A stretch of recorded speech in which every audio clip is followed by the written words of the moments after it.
পারিবারিক বিবাদের জেরে অসুস্থ স্বামীকে খুন করল স্ত্রী। প্রিয় দর্শক, আপনারা দেখছেন পিসি নিউজ বাংলা।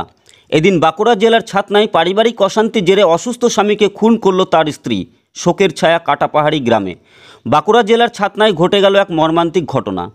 একদিকে সংসারে টানাপোড়েন, অন্যদিকে অসুস্থ স্বামী, সব মিলিয়ে যেন দুঃস্বপ্নে পরিণত হয়েছে। দীর্ঘদিন ধরেই অসুস্থ স্বামী জিতেন মাল, বয়স 60 বছর, ধারালো অস্ত্রের আঘাত করে খুন করল তার স্ত্রী মায়া মাল, বয়স 57 বছর।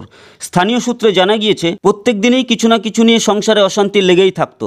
ঘটনার দিনেও অত্যন্ত ঝামেলা চলছিল স্বামী স্ত্রীর মধ্যে, আর সেই রাগেই ধারালো অস্ত্র দিয়ে আঘাত করে স্ত্রী।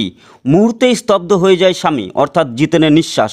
ঘটনার পর ছাতনা থানায় ছুটে যায় তাদের ছেলে উজ্জ্বল মাল। মায়ের বিরুদ্ধে খুনের অভিযোগ করেন তিনি। অভিযোগের ভিত্তিতে মায়ামালকে পুলিশ গ্রেপ্তার করে এবং এদিন তাকে বাঁকুড়া জেলা আদালতে পেশ করা হয়েছে।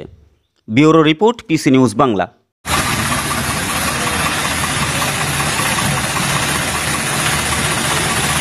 দেখুন ফিরে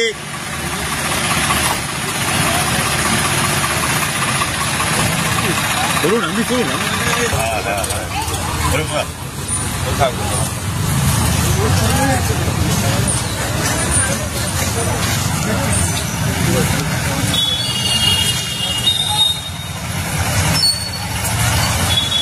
কম খরচে ডিজিটাল মাধ্যমে বিজ্ঞাপন দিয়ে নিজের ব্যবসাকে বাড়িয়ে তোলো। পিসি নিউজ বাংলা এই খবরটি ভালো লাগলে অবশ্যই লাইক এবং শেয়ার করবেন। এছাড়াও পিসি নিউজ বাংলার যে কোনো খবর সবার আগে পাওয়ার জন্য লাইক করুন আমাদের পেজে।